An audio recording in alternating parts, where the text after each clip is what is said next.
पिछली कहानी में आपने देखा कि शिवी और जेपी जंगल में मुखिया और उनके आदमियों से भागने में कामयाब रहे, लेकिन डर की वजह से जंगल में एक जगह छिप गए थे। तभी उनके सामने कोई आया जिसे देखकर दोनों डर गए थे। तू यहाँ?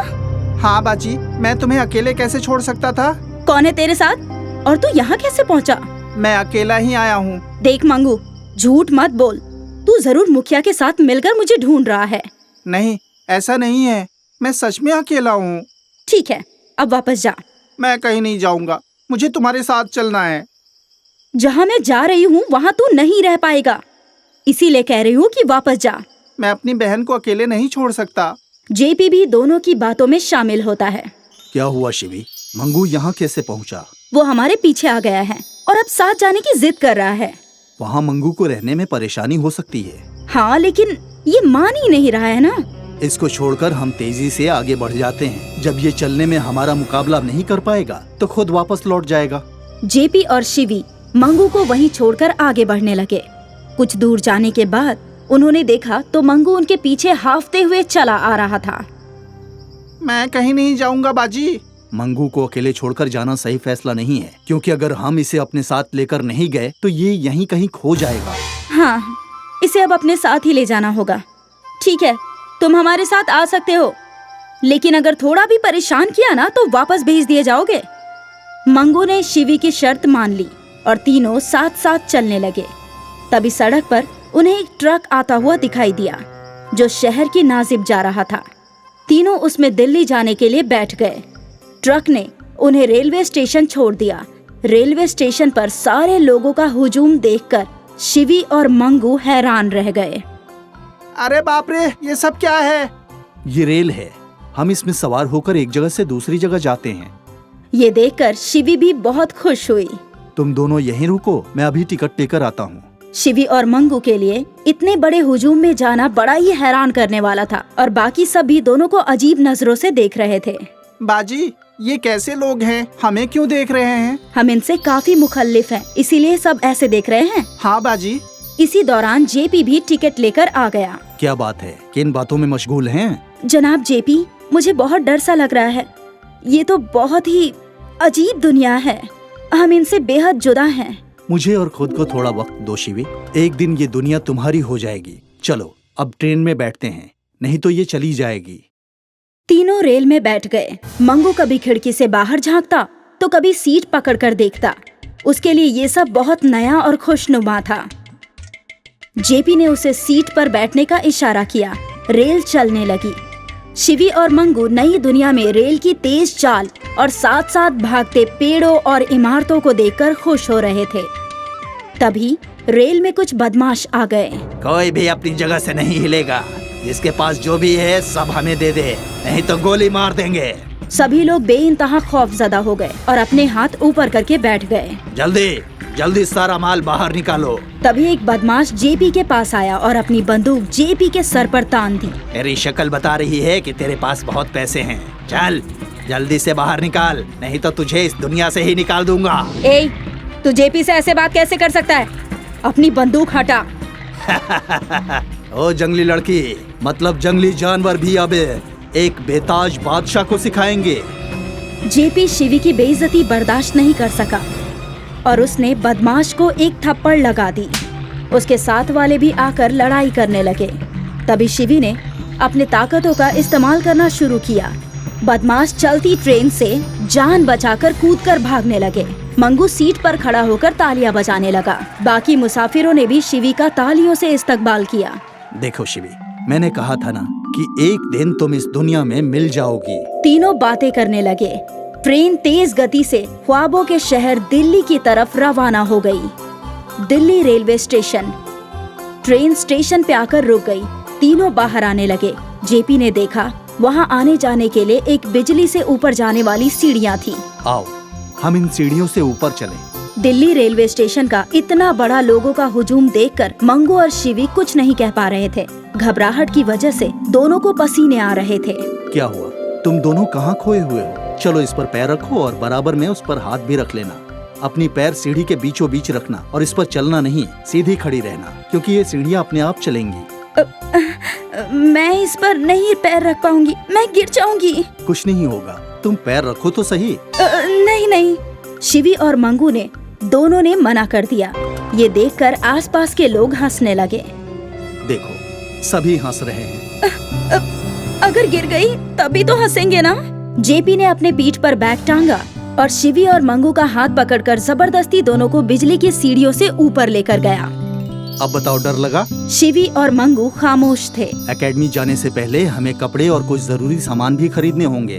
अब हम शॉपिंग मॉल चलते हैं। तीनों ऑटो में बैठकर मूल पहुँचे, लेकिन ऑटो में बैठना, नए नए लोगों से मुखातिब होना, बड़ी बड़ी इमारतें, दुकानें और खाने पीने की चीजें देखकर उनमें जोश पैदा हो गया। तीनों जैसे ही मॉल पहुँचे, मंगू काफी बुलंद आवाज में चिल्लाया। वहाँ मौजूद सभी अफराद उन्हें देखकर मुस्कुराने लगे। कहानी जारी रहेगी।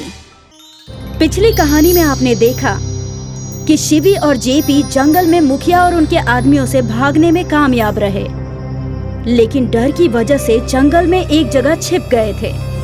तभी उनके सामने कोई आया, जिसे देखकर दोनों डर गए थे। तू यहाँ? हाँ बाजी, मैं तुम्हें अकेले कैसे छोड़ सकता था?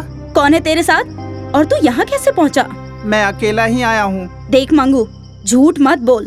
तू जरूर मुखिया के साथ मिलकर मुझे ढूंढ रहा है। नहीं, ऐसा नहीं है, मैं सच में अकेला हूँ। ठीक है, अब वापस जा। मैं कहीं नहीं जाऊँगा, मुझे तुम्हारे साथ चलना है। जहाँ मैं जा रही हूँ वहाँ तू नहीं रह पाएगा, इसीलिए कह रही हूँ कि वापस जा। मैं अपनी बहन को अकेले नहीं छोड़ सकता। जेपी भी दोनों की बातों में शामिल होता है। क्या हुआ शिवी? मंगू यहाँ कैसे पहुँचा? वो हमारे पीछे आ गया है और अब साथ जाने की जिद कर रहा है। वहाँ मंगू को रहने में परेशानी हो सकती है। हाँ, लेकिन ये मान ही नहीं रहा है ना। इसको छोड़कर हम तेजी से आगे बढ़ जाते हैं। जब ये चलने में हमारा मुकाबला नहीं कर पाएगा तो खुद वापस लौट जाएगा। जेपी और शिवी मंगू को वहीं छोड़कर आगे बढ़ने लगे।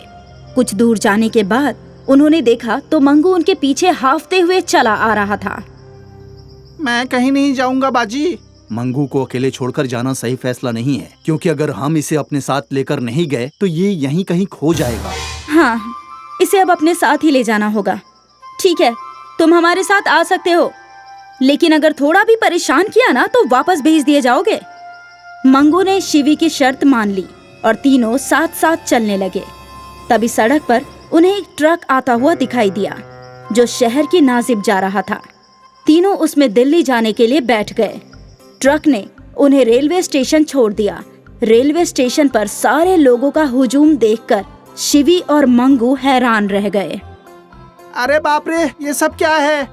ये रेल है, हम इसमें सवार होकर एक जगह से दूसरी जगह जाते हैं। ये देखकर शिवी भी बहुत खुश हुई। तुम दोनों यहीं रुको, मैं अभी टिकट लेकर आता हूँ। शिवी और मंगू के लिए इतने बड़े हुजूम में जाना बड़ा ही हैरान करने वाला था और बाकी सब भी दोनों को अजीब नजरों से देख रहे थे। बाजी, ये कैसे लोग हैं? हमें क्यों देख रहे हैं? हम इनसे काफी मुखल्लिफ हैं, इसीलिए सब ऐसे देख रहे हैं। हाँ बाजी। इसी दौरान जेपी भी टिकट लेकर आ गया। क्या बात है, किन बातों में मशगूल हैं? जनाब जेपी, मुझे बहुत डर सा लग रहा है। ये तो बहुत ही अजीब दुनिया है, हम इनसे बेहद जुदा हैं। मुझे और खुद को थोड़ा वक्त दो शिवी, एक दिन ये दुनिया तुम्हारी हो जाएगी। चलो अब ट्रेन में बैठते हैं, नहीं तो ये चली जाएगी। तीनों रेल में बैठ गए। मंगू कभी खिड़की से बाहर झांकता तो कभी सीट पकड़कर देखता। उसके लिए ये सब बहुत नया और खुशनुमा था। जेपी ने उसे सीट पर बैठने का इशारा किया। रेल चलने लगी। शिवी और मंगू नई दुनिया में रेल की तेज चाल और साथ साथ भागते पेड़ों और इमारतों को देखकर खुश हो रहे थे। तभी रेल में कुछ बदमाश आ गए। कोई भी अपनी जगह से नहीं हिलेगा, जिसके पास जो भी है सब हमें दे दे, नहीं तो गोली मार देंगे। सभी लोग बेइंतहा खौफजदा हो गए और अपने हाथ ऊपर करके बैठ गए। जल्दी जल्दी सारा माल बाहर निकालो। तभी एक बदमाश जेपी के पास आया और अपनी बंदूक जेपी के सर पर तान दी। तेरी शक्ल बता रही है कि तेरे पास बहुत पैसे हैं। चल जल्दी से बाहर निकाल, नहीं तो तुझे इस दुनिया से ही निकाल दूंगा। ए, तू जेपी से ऐसे बात कैसे कर सकता है?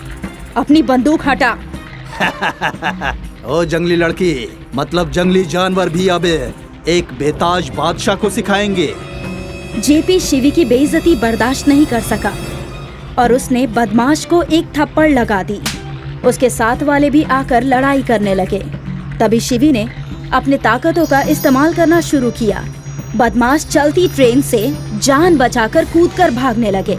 मंगू सीट पर खड़ा होकर तालियां बजाने लगा। बाकी मुसाफिरों ने भी शिवी का तालियों से इस्तकबाल किया। देखो शिवी, मैंने कहा था ना कि एक दिन तुम इस दुनिया में मिल जाओगी। तीनों बातें करने लगे। ट्रेन तेज गति से ख्वाबों के शहर दिल्ली की तरफ रवाना हो गई। Delhi railway station. Train station पे आकर रुक गई। तीनों बाहर आने लगे। जेपी ने देखा वहाँ आने जाने के लिए एक बिजली से ऊपर जाने वाली सीढ़ियाँ थी। आओ हम इन सीढ़ियों से ऊपर चलें। दिल्ली रेलवे स्टेशन का इतना बड़ा लोगों का हुजूम देखकर मंगू और शिवी कुछ नहीं कह पा रहे थे। घबराहट की वजह से दोनों को पसीने आ रहे थे। क्या हुआ? तुम दोनों कहाँ खोए हुए हो? चलो इस पर पैर रखो और बराबर में उस पर हाथ भी रख लेना। अपनी पैर सीढ़ी के बीचों बीच रखना और इस पर चलना नहीं, सीधी खड़ी रहना, क्योंकि ये सीढ़ियाँ अपने आप चलेंगी। मैं इस पर नहीं पैर रख पाऊंगी, मैं गिर जाऊंगी। कुछ नहीं होगा, तुम पैर रखो तो सही। नहीं नहीं, शिवी और मंगू ने दोनों ने मना कर दिया। ये देखकर आसपास के लोग हंसने लगे। देखो सभी हंस रहे हैं। अगर गिर गई तभी तो हंसेंगे ना। जेपी ने अपने पीठ पर बैग टांगा और शिवी और मंगू का हाथ पकड़कर जबरदस्ती दोनों को बिजली की सीढ़ियों से ऊपर लेकर गया। अब बताओ, डर लगा? शिवी और मंगू खामोश थे। एकेडमी जाने से पहले हमें कपड़े और कुछ जरूरी सामान भी खरीदने होंगे। अब हम शॉपिंग मॉल चलते हैं। तीनों ऑटो में बैठकर मूल पहुँचे, लेकिन ऑटो में बैठना, नए नए लोगों से मुखातिब होना, बड़ी बड़ी इमारतें, दुकानें और खाने पीने की चीजें देखकर उनमें जोश पैदा हो गया। तीनों जैसे ही मॉल पहुँचे, मंगू काफी बुलंद आवाज में चिल्लाया। वहाँ मौजूद सभी अफराद उन्हें देखकर मुस्कुराने लगे। कहानी जारी रहेगी।